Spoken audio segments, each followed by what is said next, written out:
দেশের স্বার্থ বিসর্জন দিয়ে শুল্ক ইস্যুতে যুক্তরাষ্ট্রের সঙ্গে বাণিজ্যিক চুক্তি করা হবে না বলে জানিয়েছেন বাণিজ্য উপদেষ্টা শেখ বশিরউদ্দিন। সকালে সচিবালয়ে সাংবাদিকদের প্রশ্নের জবাবে একথা জানান তিনি।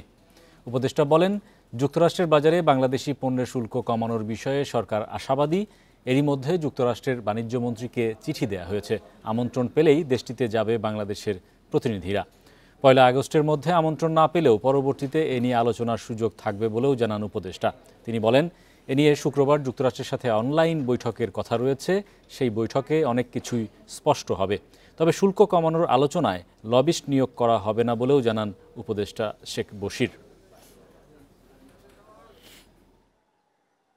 যুক্তরাষ্ট্র এবং আমরা এই বিষয়ে আমাদের কর্মকাণ্ড কোনো স্থবিরতা নেই। আমাদের কর্মকাণ্ড যথেষ্ট গতিশীলতার সাথে আগাচ্ছে এবং আমরা আমাদের অবস্থানগুলোকে সঠিকভাবে তুলে ধরেছি। সক্ষমতার ভিত্তিতে আমাদের যা করণীয় সেই তুলে ধরার পরিপ্রেক্ষিতে আমরা এখন ওনাদের থেকে যেটা বলেছে আমন্ত্রণের অপেক্ষায় আছে। আমন্ত্রণ পেলেই চলে যাব।